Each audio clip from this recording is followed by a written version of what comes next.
समाधान। मुनिश्री 108 प्रमाण सागर जी महाराज के शंका समाधान के लाभार्थी हैं श्रीमती किरण एवं श्री विनोद काला सब परिवार, निर्देशक Shantinath detergents private limited, Kolkata. नमोस्तुभ्यं श्री, नमोस्तुभ्यं श्री, नमोस्तुभ्यं श्री। इस कार्यक्रम को प्रारंभ करूं उसके पूर्व डॉक्टर बोला पारस जी कासलीवाल साहब क्षेत्र के गतिविधियों के बारे में आपको, मैं 7 साल से किडनी की बीमारी से अस्वस्थ हूं। अब 4 महीने से बेड रिडन हूं। स्पाइन के फ्रैक्चर के वजह से कुछ दवाई रात में लेनी पड़ती है और बहुत ही मुख सूख जाता है, तब 2-4 चम्मच पानी लेना पड़ता है। मेरा रात्रि अन्न का त्याग है, पर भावना है कि दवाई पानी नहीं लूं, जो नहीं हो पाता, इसलिए मन में परेशानी है। तो ऐसी स्थिति में मैं क्या करूं? देखिए, बीमारी के दिनों में लोगों का मन प्रायः विचलित हो जाता है और लोग अपने नियमों में शिथिलता ले आते हैं, पर हमें दृढ़ता लानी चाहिए। मैं एक उदाहरण आप सबके बीच रखना चाह रहा हूँ और मुझे लगता है ये उदाहरण प्रकाश देगा। एक युवक जिसको मस्कुलर डिस्ट्रॉफी की बीमारी, 1995 में वो 19 साल का था। कमर से नीचे का भाग काम नहीं करता था, दूसरे उसको सहारा देके चलाते थे। भोपाल का जयप्रकाश मड़वैया। हमारा 1995 में भोपाल चातुर्मास हुआ। उन्होंने कहा, महाराज जी, दुनिया में इसकी कहीं कोई चिकित्सा नहीं है, कोई इलाज नहीं है और इस बीमारी से ग्रसित व्यक्ति 25 साल से ज़्यादा जिंदा नहीं रहता।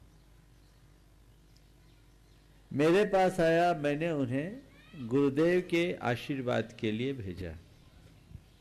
गुरुदेव उन दिनों कुंडलपुर में विराजमान थे। वो गए, गुरुदेव ने आशीर्वाद दिया और उस 19 साल के युवक को रात्रि में पानी का भी त्याग करा दिया और गुरुदेव के बोलते उसने पानी का त्याग कर दिया। 1995 से आज 2019 है, 24 साल हो गए। उसकी बीमारी जहां के तहां टिकी हुई है, ना घट रही है ना बढ़ रही है और डॉक्टरों के लिए आश्चर्य है। पूरा काम करता है, दुकान चलाता है, सब कुछ, बस चल नहीं पाता। अभी रतलाम हमारे दर्शन करके गया हो। तो त्याग का विश्वास रखना चाहिए। औषधि लेने के लिए आप पानी ले रहे हो, हालांकि आपके पानी का त्याग नहीं है इसलिए आप ले रहे हो, लेकिन हमें कोशिश करना चाहिए जब शरीर जाने को ही है तो त्याग बढ़ाएं, राग घटाओ। कल जाए सो आज जाए, लेकिन नियम व्रत के साथ जाए। दृढ़ता ऐसी होनी चाहिए, मन में शिथिलता नहीं आने देना चाहिए। यदि ऐसी दृढ़ता हृदय में आ जाए तो जीवन की दिशा और दशा सब परिवर्तित हो जाए। इसलिए जिन्होंने अपने सवाल यहाँ भेजे हैं उन तक मेरा आशीर्वाद पहुँचाओ और उनसे कहो अपना मनोबल मजबूत बनाओ, थोड़ा सहन करो। ओठ सूखते सूखने दो, अब तो प्राण सूखने के समय आ गए, शरीर ही जाना है। सहन करो, बर्दाश्त करो। जैसे व्रत उपवास करते तो बर्दाश्त करते, उस समय नरकों की वेदनाओं को याद करो, तत्व ज्ञान का स्मरण करो, तत्व चिंतन करो, सारी बातें सहज हो जाएगी और जीवन की दुविधा दूर भाग जाएगी। महाराज श्री कैलाश जैन शेनगांव महाराष्ट्र से एक अद्भुत प्रश्न कर रहे हैं। गुरुदेव, मैं एक प्राइवेट जॉब करता हूं, मेरी आय कम है, लेकिन हम खा पी के सुखी हैं। गुरुवर, आजकल महाराष्ट्र में मकर संक्रांति का माहौल है। औरतें हल्दी कुमकुम, मकर संक्रांति बीतने के बाद आप पूछ रहे हो प्रासंगिक प्रश्न दूसरा। हाँ, औरतें हल्दी कुमकुम के लिए घर जाती हैं, मेरी पत्नी भी जाती है। दूसरों के घर में नया कुछ देखती, दूसरी औरतों के जेवर महंगी साड़ियां देखकर मुझे ताने सुनाती है और दुखी हो जाती है। लेकिन गुरुवर, मैं उसकी मांगे पूरी करने में असमर्थ हूँ। इस बात का दुख तो मुझे भी है। तो गुरुवर, मुझे और मेरी पत्नी को ऐसी स्थिति में अपने मन को कैसे समझाना चाहिए ताकि हम सुखी हो सकें? मेरी यह समस्या और भी पुरुषों की होगी, तो गुरुवर आपके उपदेश का अमृत हमें पिला दीजिए ताकि हम हमारी पत्नियों से बचें और पत्नियां भी दूसरों की चकाचौंध देखकर दुखी ना हो। एक किस्सा याद आ गया। एक महिला बड़े कीमती कपड़े और महंगे आभूषण पहने हुई थी। उसकी सहेली ने देखा तो उससे पूछा, क्या बात है, आज तो तुमने बड़े टॉप के कपड़े पहने हैं, क्या तुम्हारे पति ने अपना धंधा बदल लिया, उनकी आमदनी बढ़ गई? क्या तुम्हारे पति ने अपना धंधा बदल लिया, उनकी आमदनी बढ़ गई? बोले नहीं, मैंने अपना पति बदल लिया। यह दुर्दशा है आज की। कृत्रिम अपेक्षाओं का जहां विस्तार होगा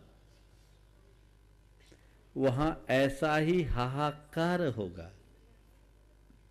हमें चाहिए अपने जीवन की जरूरतों के अनुरूप जीने का हम अभ्यास बनाएं। हमारी रिक्वायरमेंट क्या है हम ये देखें और हमारी हैसियत क्या है ये देखें। अगर हम दूसरों के साथ होड़ करेंगे तो जिंदगी की दौड़ में पिछड़ जाएंगे। मुझे जो रिक्वायर्ड है और मेरी जो पोजीशन है मुझे उसका ख्याल रखकर ही चलना चाहिए। अब सवाल है कि पत्नी की इच्छाओं की पूर्ति न करे तो पति क्या करे। अब ऐसे पति को भी सलाह देने की बात की है और पत्नी को भी। सबसे पहले मैं पत्नियों को कहूं, पत्नियों के विषय में कुरल काव्य का एक वाक्य बहुत ही उत्प्रेरक है। उसमें लिखा है, वही उत्तम सहधर्मणी है। बहुत ध्यान से सुनना, महिलाओं के लिए विशेष रूप से सुनने लायक है। वही उत्तम सहधर्मणी है जिसमें सुपत्नित्व के सभी गुण समाहित हो और जो अपने पति के आय से अधिक व्यय न करती। कौन उत्तम सहधर्मिणी है? जिसमें सुपत्नित्व के सारे गुण समाहित हो और पति के आय से अधिक व्यय न करता हूं। अब पति की भी बात बोलता हूं। वही उत्तम पति है जो अपनी पत्नी की भावनाओं का ख्याल रखते हुए उसके वस्त्राभूषणों में कमी न रखता। हिसाब बराबर है, समझ गए? चलिए। महाराज श्री, इन भक्तों को प्रस्तुत करूं। उसके पूर्व महाराज श्री अनुजैन आगरा से कोर्ट से नमन अर्पित करते जानना चाहते हैं कि गुरुदेव, मैं सुबह जिम करने के लिए जाता नहीं आ रहा है। मैं सुबह जिम करने के लिए जाता हूं, मुझे वहां देर हो जाती है और भूख भी लग जाती है। हम नाश्ता करने के बाद भगवान जी का अभिषेक कर सकते हैं क्या? अगर नहीं कर सकते तो कोई उपाय बताइए। मेरे रोज भाव बनते हैं अभिषेक करने के। अभिषेक करने लगो, नाश्ता की भूख अपने आप मिट जाएगी। ठीक है, नहीं करने की अपेक्षा नाश्ता करके करना अच्छा है, लेकिन मुझे पक्का भरोसा है कुछ दिन अभिषेक करने लगोगे तो नाश्ता की आस्था ही बदल जाएगी और तुम्हारे लिए अच्छा अपने आप रास्ता मिल जाएगा। महाराज श्री पुनीत जैन हस्तिनापुर से नमन अर्पित करते जानना चाहते हैं, गुरुदेव, मैंने एक महाराज से नियम लिया था कि शादी एवं वैवाहिक कार्यक्रम जितने भी हैं सब दिन में करूंगा। अब जब हम लड़की पक्ष की ओर ये बात रख रहे हैं तो हमें रात्रि के लिए फोर्स कर रहे हैं, जबकि लड़की दिन में खाना खाती है, अष्टमी चौदस का व्रत रखती है। लड़की इनकार कर रही है शादी करने से। क्या लोग सिर्फ दिखावे का धर्म करते हैं? ऐसे समय मुझे क्या करना चाहिए, कृपया समाधान दें। देखो, जो अभी एक छोटी सी बात में कॉम्प्रोमाइज नहीं कर रही है, जिंदगी में कैसे कॉम्प्रोमाइज करेगी? समझदारी से काम करो, खतरनाक खेल है। आप कह रहे हो कि लड़का दिन में करना चाहता है, लड़की दिन में करना चाहती है कि लड़के वाले? क्या बोला आपने? उन्होंने नियम लिया है कि हम शादी लड़की की संबंध करना चाह रहे हैं, वो अपनी लड़की। फिर हाँ, तो प्रश्न है। ये नियम लिया है कि शादी फेरे हम जितना भी कार्यक्रम होगा वो दिन में करूंगा। हाँ। अब जब हम लड़की पक्ष की ओर ये बात रख रहे हैं, लड़की पक्ष की ओर यानी लड़का वाला, लड़की चौदस करती है ना। हाँ, अरे बाबा, प्रश्न मैं ध्यान से सुनता हूँ, पढ़ो अच्छे से एक बार। हाँ? जब हम लड़की पक्ष की ओर ये बात रख रहे हैं, लड़की पक्ष की ओर बात रख रहे हैं, हाँ। तो वे हमें रात में फोर्स कर, उसकी मम्मी पापा, हमारे लड़का वाला लड़की वाले से कह रहे हैं तो वो रात में बहुत शादी करने के लिए कह रहे हैं। लड़की और लड़की दिन में खाती है, अष्टमी चौदस करती है। हाँ, वही तो बात है, वही बोल रहा हूँ। लड़की दिन में खाती है और लड़की शादी करने से इनकार कर रही है कि अगर रात में नहीं करोगे तो हम शादी नहीं करेंगे। तो सोच लो खेल कितना खतरनाक है। जो इतनी सी बात को कॉम्प्रोमाइज नहीं करे वो जिंदगी भर रुलाएगी। इसी से तो व्यक्ति को पहचाना जाता है। खुद रात में नहीं खाते तो उस व्यक्ति को तो सिद्धांत तो चाहिए कि हाँ अच्छी बात है, अच्छी बात को अपनाने का भाव रखना चाहिए। और एक इतनी सी बात के लिए कि रात में शादी करोगे तो करूंगी और दिन में करोगे तो मैं शादी नहीं करूंगी, उससे अच्छा शादी ही मत करो, फंस जाओगे। कितनी सी बात का आग्रह मतलब उस व्यक्ति की मानसिकता को दर्शाता है कि उसकी मनोवृत्ति दुराग्रही है। दुराग्रही मनोवृत्ति वाले जीवन में कभी सामंजस्य नहीं बिठा सकेंगे। रोज टकराव होगा, तकरार होगी। आप लोगों को मैं प्रस्तुत करूं उसके पूर्व श्रीमान पारस जी कासलीवाल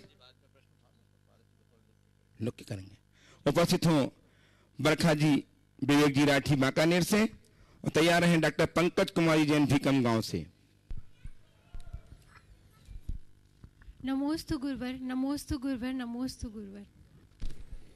आचार्य श्री की सूक्ति है, जो चाह को छोड़ता है उसके चरणों में दुनिया आना चाहती है। तो गुरुवर मेरी शंका है, जो चाह को छोड़कर खुद दुनिया बुलाना चाहता है उसकी परिणति क्या होगी? जो चाह को छोड़ता है उसके चरणों में दुनिया आती है। आपने कहा है जो चाह को छोड़कर सारी दुनिया को बुलाना चाहता है उसकी परिणति क्या होगी? सबसे ज्यादा दुखी होगा। दुनिया को बुलाने से बड़ी चाह और क्या है? दुनिया को बुलाने से बड़ी चाह और क्या है? वस्तुतः साधना क्या है? मुक्ति की चाह भी हमारी साधना में बाधक है। जब तक मेरे मन में ये रहेगा कि मुझे मोक्ष चाहिए तो तब तक मैं आगे नहीं बढ़ पाऊंगा। तो हमें तो चाह से ही मुक्त होना है। चाह मात्र हमारे लिए हानिकारक। आइए डॉक्टर पंकज जी जैन भीकम गांव से, तैयार हैं दीपिका जी लोहाड़िया सिंघाना से। नमस्ते महाराज जी, नमस्ते महाराज जी। एक शब्द है आत्मविश्वास। आजकल हम देख रहे हैं कि इंसान का खुद पे विश्वास कम हो रहा है, परिवार वालों पे विश्वास कम हो रहा है, समाज में विश्वास कम हो रहा है। इस कारण वो सभी चीज़ों से तो दूर हो रहा है, लेकिन काल्पनिक दुनिया में जैसे मोबाइल, इंटरनेट, इस पे ज़्यादा विश्वास कर रहा है। तो ऐसे क्या युक्ति रहे कि इन चीज़ों से दूर होकर वो अपने आप पे विश्वास करे? देखिए, टेक्नोलॉजी का इस्तेमाल करना बुरा नहीं है, पर टेक्नोलॉजी की सीमा को समझना बहुत जरूरी है। मैं आपसे ये नहीं कहता कि आप इनका प्रयोग मत करो, पर इनका उतना ही प्रयोग करो जितना जरूरी है। ये हमारे जीवन के एक साधन है, जीवन के अंग नहीं। मुश्किल ये हो गई है कि लोगों ने इसे अपने जीवन का अंग बना दिया। इसके बिना रह नहीं सकते, एक पल नहीं रह सकते। और यही मनुष्य के जीवन की दुविधा का कारण है। मनुष्य जब तक यंत्र के ऊपर जितना अधिक विश्वास करेगा, उसका जीवन और उसका खुद का विश्वास उतना कमजोर होगा। आज टेक्नोलॉजी का युग है। टेक्नोलॉजी के दौर में मनुष्य बहुत तेज़ी से आगे बढ़ रहा है और इस तरीके की चीज़ों को बहुत तत्परता से अपना रहा है। उसका नतीजा है वो अपने से दूर हो रहा है, अपनों से दूर हो रहा है और एक ऐसी काल्पनिक दुनिया से जुड़ रहा है जिसका कोई वजूद नहीं है। बहुत सावधान होने की ज़रूरत है और हमें एक सीमा रेखा खींच लेने की आवश्यकता है कि मुझे क्या, कहाँ, कितना और कब करना है। आज तरह तरह के जो गेम्स वगैरह चल रहे हैं वो लोगों को ऐसी ही दुनिया में झुला रहे हैं जिसका अपना कोई अर्थ नहीं, जिसका अपना औचित्य औचित्य नहीं। अंततः ये हमारे लिए बहुत भयानक है और इसके प्रति हमें बहुत गंभीरता से विचार करने की जरूरत। आइए श्रीमती दीपिका जी लोहाड़िया सिंघाना से, तैयार हैं श्रीमान अभय जी अशोक जी जैन राधेपुर दिल्ली से, ट्रस्टी गुणायतन। नमस्तु नमस्तु महाराज जी, 3 बार नमस्तु नमस्तु। मनुष्य अपने जीवन की ऊर्जा को साधना और चिंता में खो देता है। इस चिंता को दूर कैसे करें? अपने जीवन की ऊर्जा को और साधना को चिंता में खो देता है। ऊर्जा और साधना को तो चिंता में खो देता है। ठीक है, इस चिंता ये को बोलने की चिंता में थोड़ा स्लिप हो गया लगता है। चिंता से अपने आप को कैसे बचाएं, बस एक वाक्य में उत्तर दे रहा हूं। ज्यादा लंबा उत्तर दूंगा तो पूरा सत्र आपके लिए समर्पित हो जाएगा। मैंने कई बार अपने प्रवचनों में इस पर विस्तार से बताया है। चिंता और चिंतन के फर्क को समझ लो, चिंता छूट जाएगी। चिंता और चिंतन में फर्क क्या है? चिंता क्या है? किसी एक घटना या प्रसंग में चित्त को टिका देना चिंता है, उसमें उलझ जाना चिंता है, और उससे आगे बढ़ने की राह निकाल लेना चिंतन है। तो जीवन में जब भी कोई समस्या आए उसमें उलझो मत, उससे आगे बढ़ने की कोशिश करो, चिंता अपने आप खत्म हो जाएगी। आइए श्रीमान अभय जी, अशोक जी जैन राहिब दिल्ली से ट्रस्टी गुणायतन तैयार रहे। श्रीमती अंकिता जी जैन धामनोद से। नमोस्तु नमोस्तु नमोस्तु। भगवान, मेरी जिज्ञासा ये है कि जिस प्रकार कर्म भूमि में इस बार 363 आदि मिथ्या मतों का प्रारंभ हुआ, तो ये अन्य कालों में भी ऐसा होता है जब भी काल प्रारंभ या समाप्त होता है, या ये केवल जो है वो हुंडा अवसर्पणी काल की वजह से? शास्त्रों के अनुसार ये हुंडा अवसर्पणी की ही देन है, अन्य कालों में नहीं, ऐसा नहीं। एक जिज्ञासा और एक संदेश भावना मेरे पिताजी की तरफ से जो मैं आपसे रख रहा हूँ सामने, कि सभी आयोजनों में, महोत्सवों में बोली वगैरह लगती है जिसमें कि धन के आधार पर व्यक्ति का चयन वगैरह होता है, पात्र चयन होते हैं। तो ऐसे में एक उसके साथ कुछ नियम अनिवार्य क्या होने चाहिए जिससे कि शुद्धि भी हो, विशुद्धि भी बढ़े, और व्यक्ति के लिए एक आगे अवसर, जिनके के पास धन नहीं है लेकिन पात्रता अपने नियम की वजह से वो लोग आगे आ सके। देखो एक घटना बताता हूँ। एक जगह सौधर पंच कल्याणक होना था, सौधर इंद्र की बोली हुई, बहुत पुरानी घटना है, और वो बोली एक ऐसे व्यक्ति के नाम टूटी जो रोज शराब पीता था। नियमित शराब पीने वाला व्यक्ति सौधर इंद्र की बोली ली, बोली टूटते ही खुशर पुशर शुरू हो गया। मेरे पास आयोजक गण आए, बोले महाराज मामला गड़बड़ हो गया, वो आदमी शराब पीता है, रोज शराब पीता है, अब उसे हम सौधर्मिंद की बोली ले ली, क्या करें? हम बोले कुछ मत करो, आप कुछ भी करोगे तो परिणाम उल्टा होगा, समझदारी से काम करो। मैंने बहुत ही सकारात्मकता से बात को संभाला। उसे जब श्रीफल भेंट करने के लिए बुलाया गया मंच पर, मेरे चरणों में श्रीफल रखा, मैंने उसे संबोधा कि तुम्हारा आज अहोभाग्य है कि तुम आज सौधर्म इंद्र का पद पाने का सौभाग्य पाए हो। ये तुम अपने पैसों से नहीं पाए हो, ये तुम अपने पुण्य से पाए हो। आज तुम्हारा कोई सौभाग्योदय आया है, तुम्हारे अच्छे भवितव्य का आधार बन करके आया है। मुझे बहुत खुशी है कि आज तुमने ये सौधर्म इंद्र का पद धारण किया। अभी पूरी बात सुनो, अभी ताली मत बजाओ। मुझे बहुत खुशी है कि आज तुम सौधर्म इंद्र का पद प्राप्त किए हो। बस मैं इतना ही चाहता हूँ, अब अपने जीवन को बदलने की शपथ ले लो और वाकई में ऐसा कुछ करो कि सच का सौधर्मिंद बन जाओ। उसकी आंखों में आंसू। बोला महाराज बहुत भावना थी कि मुझे सौधर्मिंद बनना है, और आज से आपकी अपने जीवन की सारी बुराइयां आपके चरणों में छोड़ता हूं। उसका जीवन बदल गया और आप सबको आश्चर्य होगा, आज वो आदमी 3 प्रतिमा के व्रत का पालन कर रहा है। ये बदलाव होता है। उस दिन जो बदला सो बदला, समझे? नियम होने चाहिए लेकिन लाठी के बल पे नहीं, प्रेरणा के साथ अच्छा कार्य करो। गुरुदेव उन दिनों कुंडलपुर में विराजमान थे। वो गए, गुरुदेव ने आशीर्वाद दिया और उस 19 साल के युवक को रात्रि में पानी का भी त्याग करा दिया, और गुरुदेव के बोलते उसने पानी का त्याग कर दिया। 1995 से आज 2019 है। 24 साल हो गए, उसकी बीमारी जहाँ के तहाँ टिकी हुई है, ना घट रही है ना बढ़ रही है। और डॉक्टरों के लिए आश्चर्य है, पूरा काम करता है, दुकान चलाता है, सब कुछ, बस चल नहीं पाता। अभी रतलाम हमारे दर्शन करके गया हो। तो त्याग का विश्वास रखना चाहिए।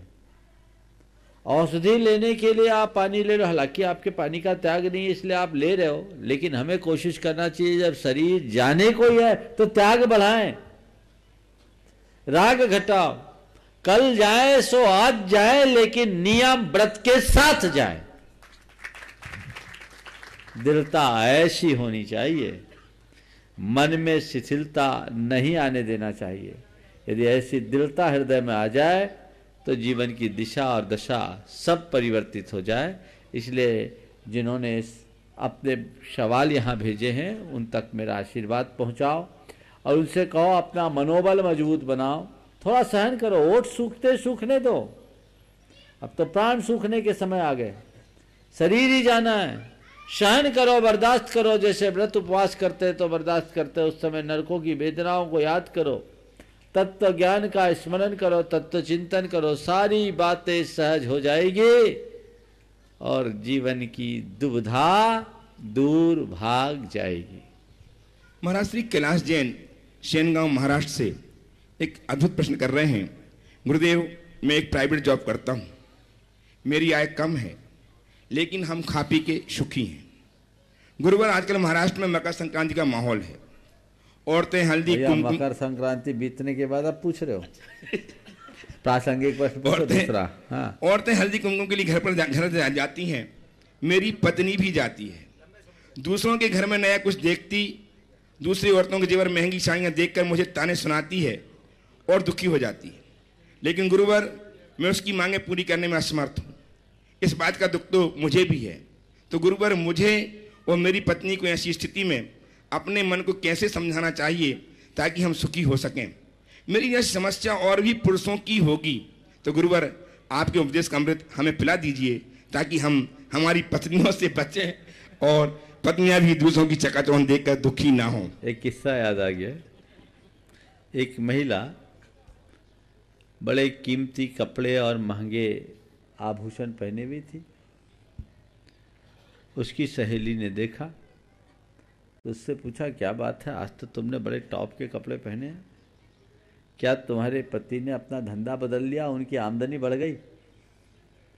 क्या तुम्हारे पति ने अपना धंधा बदल लिया, उनकी आमदनी बढ़ गई? बोले, नहीं, मैंने अपना पति बदल लिया। यह दुर्दशा है आज की। कृत्रिम अपेक्षाओं का जहां विस्तार होगा वहां ऐसा ही हाहाकार होगा। हमें चाहिए अपने जीवन की जरूरतों के अनुरूप जीने का हम अभ्यास बनाएं।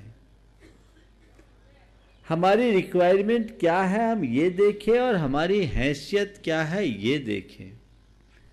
अगर हम दूसरों के साथ होड़ करेंगे तो जिंदगी की दौड़ में पिछड़ जाएंगे।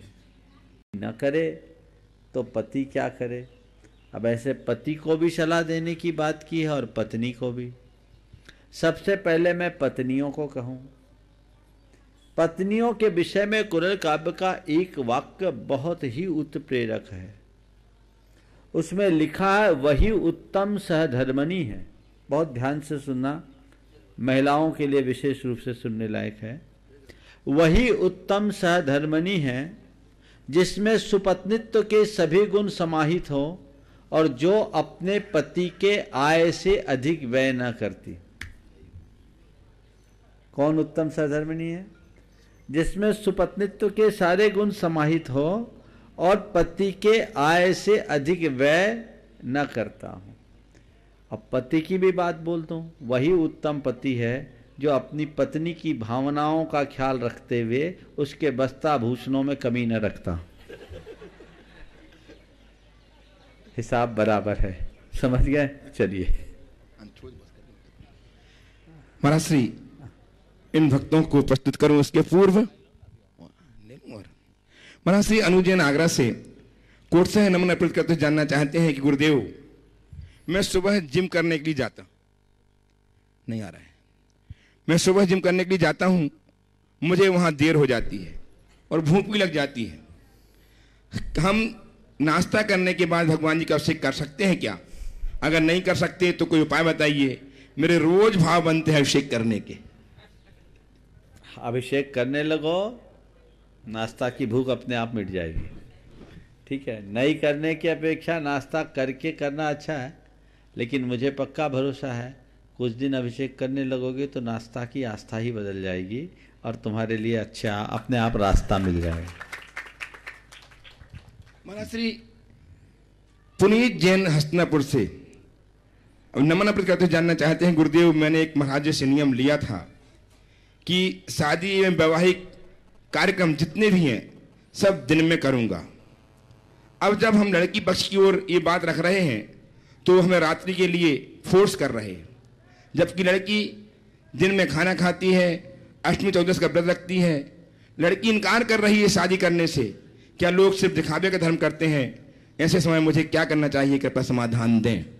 देखो, जो अभी एक छोटी सी बात में कॉम्प्रोमाइज नहीं कर रही है, जिंदगी में कैसे कॉम्प्रोमाइज करेगी? समझदारी से काम करो, खतरनाक खेल है। आप कह रहे हो कि लड़का दिन में करना चाहता है, लड़की दिन में करना चाहती है कि लड़के वाले? क्या बोला आपने? नियम, उन्होंने नियम लिया है कि हम शादी लड़की की संबंध करना चाह रहे हैं, वो अपनी लड़की। फिर से पर प्रश्न है, ये नियम लिया है कि शादी फेरे हम जितना भी कार्यक्रम होगा वो दिन में करूंगा। हाँ। अब जब हम लड़की पक्ष की ओर ये बात रख रहे हैं, हाँ, लड़की पक्ष की ओर यानी लड़का वाला, लड़की तो 14 करती है ना। हाँ। अरे बाबा, प्रश्न में ध्यान से सुनता हूँ, पढ़ो अच्छे से एक बार। हाँ? जब हम लड़की पक्ष की ओर ये बात रख रहे हैं, लड़की पक्ष की ओर ये बात रख रहे हैं, हाँ। तो वे हमें रात्रि में फोर्स कर, उसकी मम्मी पापा। हमारे लड़का वाला लड़की वाले से कह रहे हैं तो वो रात में बहुत शादी करने के लिए कह रहे हैं। लड़की और वो लड़की दिन में खाती है, अष्टमी चौदस करती है। हाँ, वही तो बात है, वही बोल रहा हूँ। लड़की दिन में खाती है और लड़की शादी करने से इनकार कर रही है कि अगर रात में नहीं करोगे तो हम शादी नहीं करेंगे। वापस विराजेंगे, पधारेंगे और ध्यान डूंगरी अभी भी आपको बुला रही। मैं एक और निर्माण कमेटी और समाज की तरफ से भी आपको नमोस्तु बोलता हूं। सवाल गुरुदेव बहुत मार्मिक है। मेरे अपनी जिंदगी में सबसे ज्यादा शादियां में शरीक होने का अभी मौका मिला पिछले ही हफ्ते, और सबसे बढ़िया बात हुई कि जिस पंडाल में आपका प्रवचन होता है वहाँ दिन में शादी हुई। वो एक सबसे बड़ी घटना हुई। और आप ही की शिष्या हैं पायल जैन, उनकी शादी हुई। एक बहुत ही एक अच्छी शुरुआत और दिन में शुरू हो गया। दूसरी बात जो है कि शादियां हो रही है, उदयपुर मैंने अटेंड किया, फतेहनगर से लेकर मैं कितनी ही जगह गया। जैन होने के नाते मानव और मानव का जो प्रेम बहुत कम दिखने को मिला। अब लड्डू कम खा रहे हैं। हमारे यहाँ रिकॉर्ड है 20 से 25 लड्डू खाया करते थे, 1 और 2 है। फिर भी परुस्कारी अजैन करते हैं, और अजैन का देखने के बाद में ऐसा लगता है कि वो भी खाया नहीं जाए। कपड़े किस तरह के हैं, कितने दिन के साफ नहीं है, वो किस तरह के पहन के आते हैं, मजाक करते हैं, और जो आत्मीयता वो खत्म हो गई खाने में। समाज के खुद गुरुदेव तो ये संवेदनशीलता कम खाने वाले हो गए और खिलाने वाले जैन नहीं। और उन जैन में भी कौन है उसकी कोई गारंटी नहीं। गुरुदेव ऐसी कोई संवेदना जगाई है कि प्रतिपोष में हम बंधु अपने ही बंधु की सेवा कैसे करें। कार सेवा का है, क्या हम छोटे से इस कार सेवा में भी हम वॉलंटियर्स को तैयार नहीं कर पाए? बहुत अच्छा सवाल आपने, बहुत अच्छा मुद्दा रखा है। सवाल तो नहीं है, बात मैं कहूँ तो भारत की संस्कृति में जब पहले किसी को आमंत्रित किया जाता था, आपने प्रीति भोज का उल्लेख किया। ये प्रीति भोज है, भोज दिया जाता था जिसके साथ प्रीति हो, एक दूसरे की आत्मीयता के साथ। फिर एक शब्द हमारे यहाँ था जीमण। वो जीमन जहाँ जी लगाकर मन भर खाया जाए उसका नाम है जीवन, और मन से खिलाया जाए। अब भोज भी खत्म और जीवन भी खत्म, बफे आ गया। ये बफे से बफेलो बना है, समझ गए ना? तो बफे से बफेलो बना है, सोच ही बदल गई। हमने पाश्चात्य सभ्यता का अंधानुकरण किया और उससे विकृतियां बढ़ी। पहले भोज होते थे, हमारे कुछ नियम होते थे, मर्यादाएं होती थी। हमने बचपन में देखा कि जैनियों के यहाँ होने वाली पंगत में बर्तन भी जैनियों के ही रखे जाते थे। हर समाज का अपना बर्तन भंडार होता था, उन्हीं का प्रयोग होता था, और भोजन बनाने वाले भी शुद्ध होते थे। अब कैटरिंग का धंधा आ गया, प्लेट का ऑर्डर दे दिए और आप जायके के साथ खाने के आदी और अभ्यासी हो गए।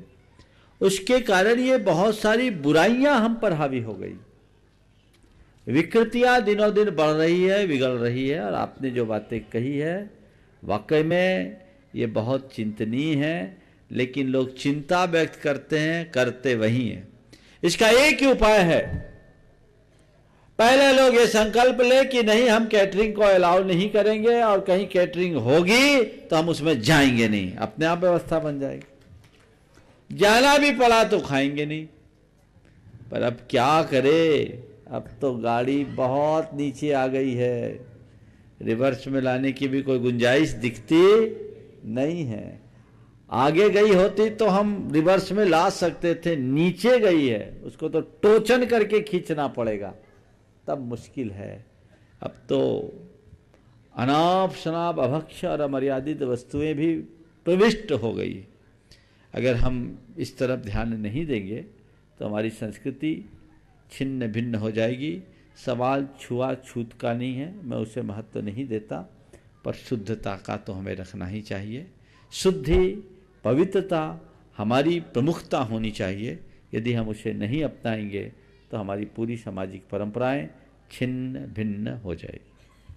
आइए श्रीमान चांदेसी डॉक्टर साहब कुक्षी से, और तैयार हैं श्रीमान अतुल जी लधानी अपने दोनों बेटे निहाल और वंदना के संग।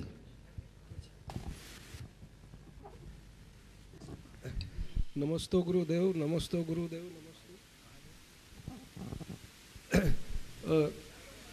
गुरुदेव। इस वर्ष का जो नोबेल पुरस्कार जो मिला है वह सेल्फ ईटिंग प्रक्रिया यानी स्वभक्षण कोशिका प्रक्रिया को मिला है, और इसका आधार वैज्ञानिकों ने लिया है कि जो प्रलचित पद्धति है उपवास की, उसके आधार पर शरीर जो है अपनी कोशिकाओं से भक्षण करता है और कई कैंसर और हृदय और शुगर शरीर की बीमारियों से शरीर को बचाव करता है। ये हमारे जैन धर्म के लिए बड़े गर्व की बात है कि वैज्ञानिकों ने इसका आधार जैन पद्धति में प्रचलित उपवास पद्धति को लिया है। मेरा प्रश्न है गुरुदेव से कि गुरुदेव इतने सालों से मुनि दीक्षा से लेकर अभी तक कई सालों में कई बार उपवास कर चुके, तो इस उपवास के दौरान वो अपने शरीर में किस तरह का परिवर्तन महसूस करते हैं और उससे क्या लाभ होता है, ये संदेश दें ताकि हमारे जो युवा वर्ग जो कि हमारी उपवास पद्धति का उपहास करते हैं, मजाक उड़ाते हैं, उनको इसके महत्व के बारे में पता चले। देखिए, बहुत अच्छी बात कही। ऑटोफेजी जो एक नई पद्धति विकसित हुई है और पूरे विश्व में बहुत प्रचारित हो रही है। जापान के उस वैज्ञानिक के जब से नोबेल पुरस्कार मिला, ये खोज तो बहुत पुरानी है, 1998 में ही ये प्रचारित हो गई थी, लेकिन नोबेल प्राइज मिलने के कारण अब वो बहुत प्रकाश में आ गई।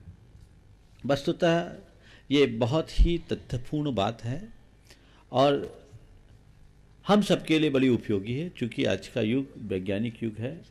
उपवास के संदर्भ में एक आम धारणा थी कि उपवास करने से शरीर में दुर्बलता आती, कमजोरी आती, इसलिए लोग कोई व्रत उपवास करे तो लोग उसे थोड़े नकारात्मक तरीके से लेते थे और कई लोग व्रत उपवास का उपहास भी करते थे, मखौल उड़ाते। लेकिन जब से ये बात प्रकाश में आई, लोगों का चिंतन बदला है। आपने पूछा है महाराज आप अपना अनुभव बताइए।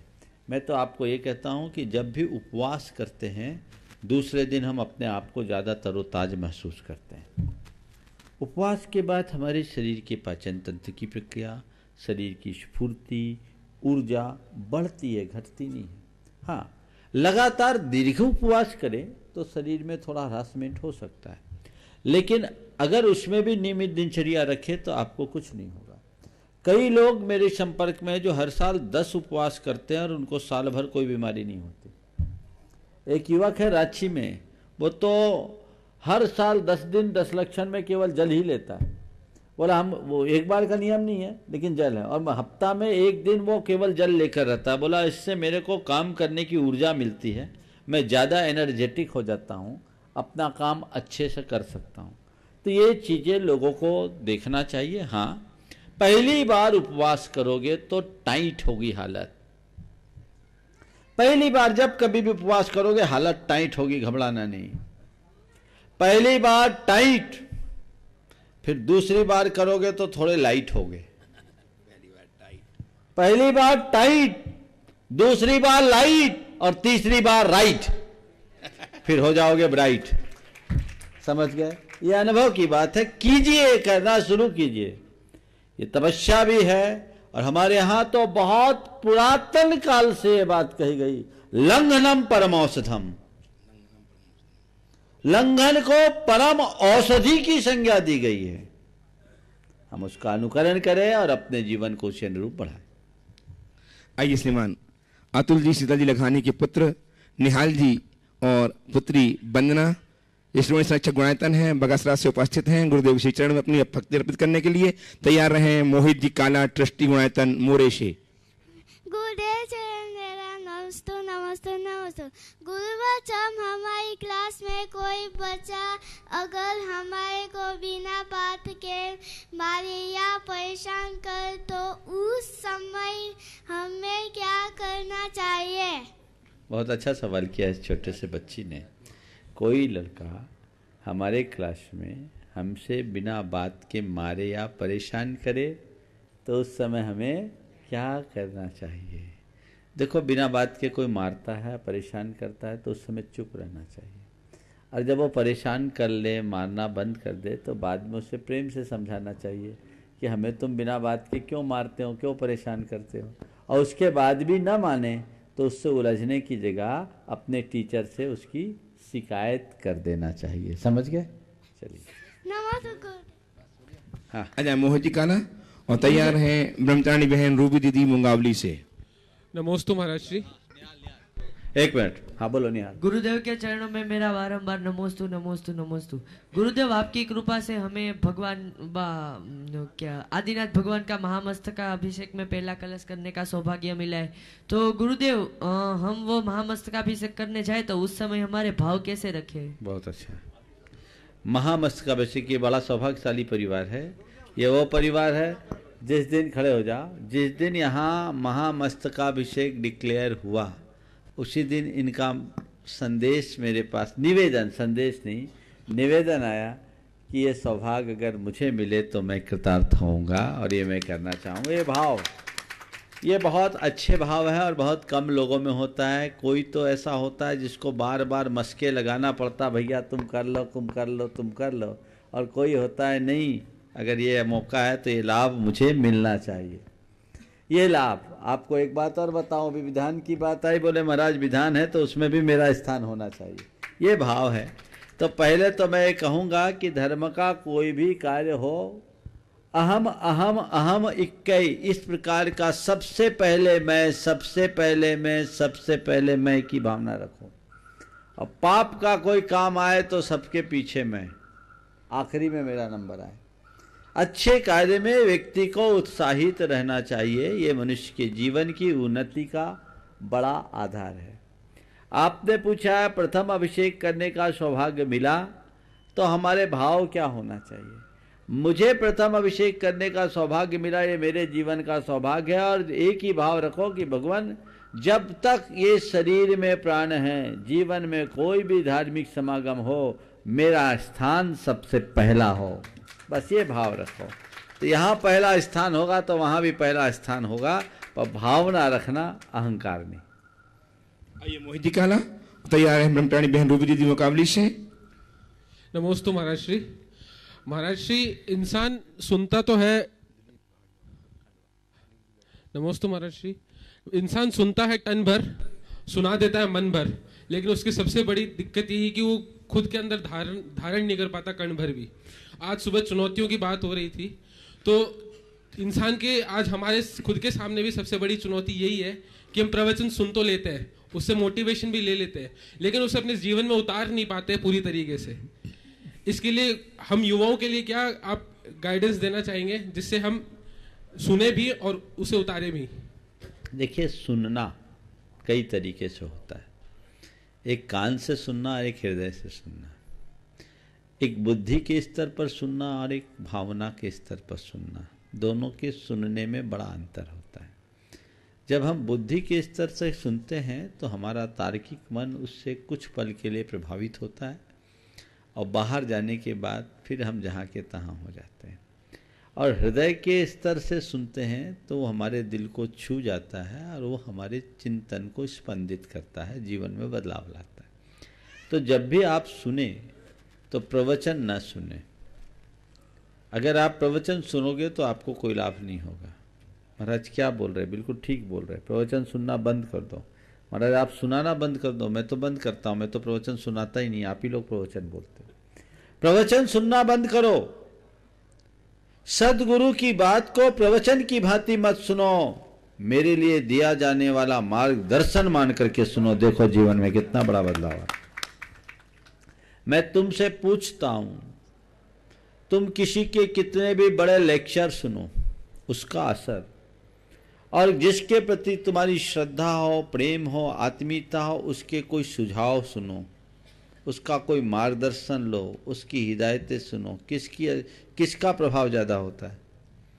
जिसके प्रति हमारी श्रद्धा हो। श्रद्धा से जिसकी बात सुनते और वो एकांत में हमें हिदायतें दी, वो हमारे लिए अंकित हो जाती नहीं। उनने कहा मेरे पिताजी ने ऐसा मुझसे कहा था, मेरे दादाजी ने मुझसे ऐसा कहा है, मुझे ये काम नहीं करना, बैठती बात जी।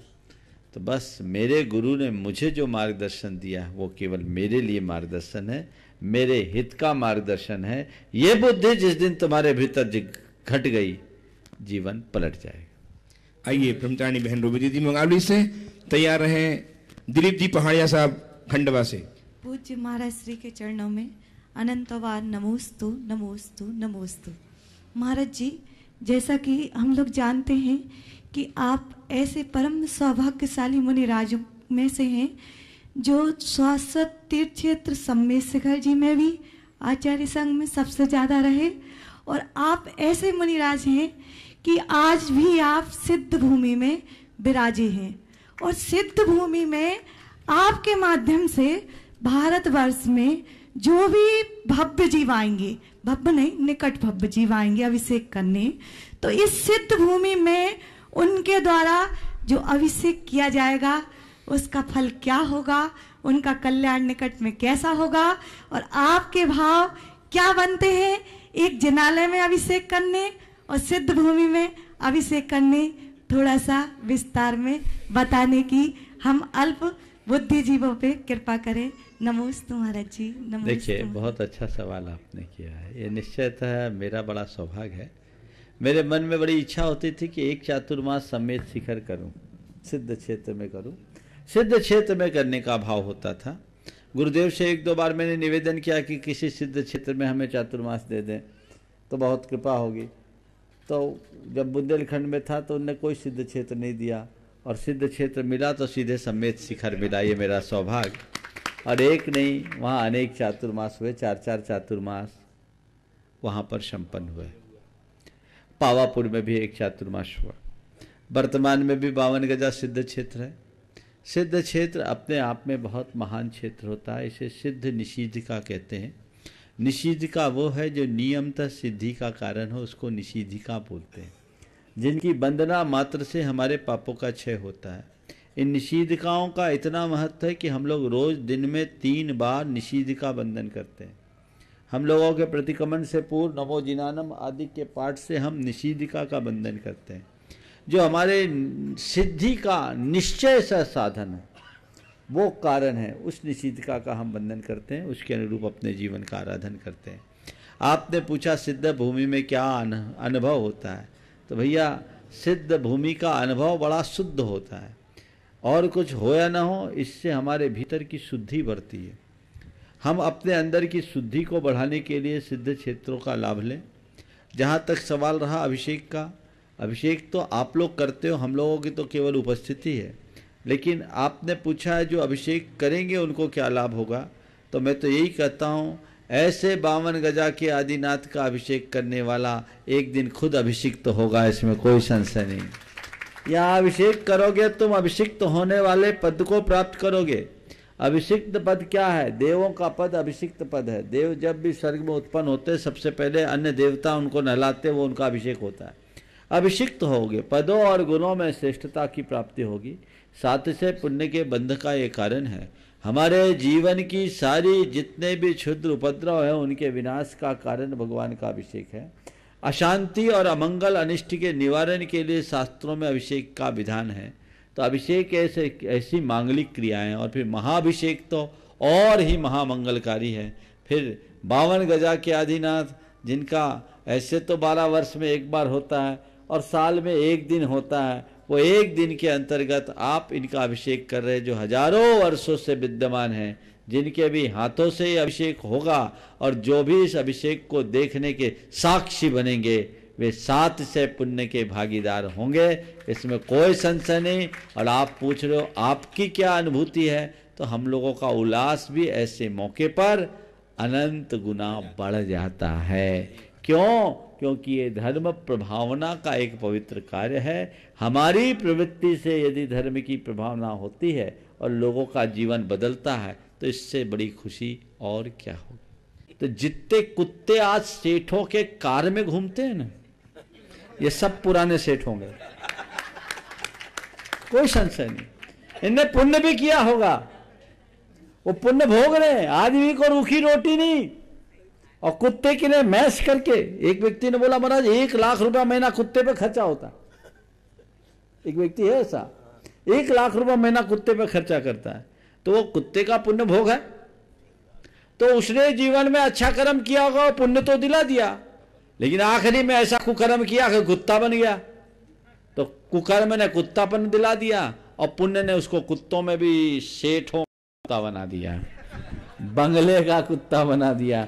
समझ गए? तो ये निमित्त नैमित्तिक संबंध है, उसे उसके अनुरूप समझना चाहिए। नमस्ते महाराज जी। मम्मी नमस्तु कर रही है, बहुत भावना है उनकी अभिषेक में आने की। हाँ।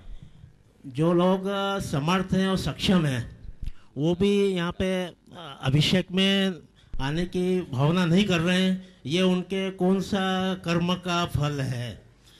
देखिए ये बहुत हो गया सवाल आपका। पहले तो अपनी माताजी को आशीर्वाद देना, और ये अपने भाग्य को सराहो, इनका भी ये सुयोग बना है। दूसरा कलश इनके ही परिवार के हाथों होना है। अपनी मम्मी माँ को ले आओ, हिम्मत करके सब व्यवस्था बन जाएगी। अपने आंखों से भगवान का अभिषेक देख ले, ये जीवन उनके लिए बहुत कल्याणकारी होगा। जिनको अनुकूलता होने के बाद भी भाव नहीं बन रहे हैं, समझना उनका संसार अभी बहुत दीर्घ है, लंबा संसार है, और जब तक दीर्घ संसार होगा ऐसी स्थिति बनी रहेगी। इस प्रकार आज के सत्र को परम पूज्य गुरुदेव के चरणों में नमन अर्पित करते हुए यहीं पर विराम दे रहा हूँ। बोलिए परम पूज्य आचार्य गुरुवर श्री विद्यासागर जी महाराज की जय जय जय। परम पूज्य महामना मुनिराज प्रमासागर जी महाराज की, परम पूज्य विराट सागर जी महाराज की जय जय। मुनिश्री 108 प्रमाण सागर जी महाराज के शंका समाधान के लाभार्थी थे श्रीमती किरण एवं श्री विनोद काला सब परिवार, निर्देशक Shantinath detergents private limited, Kolkata.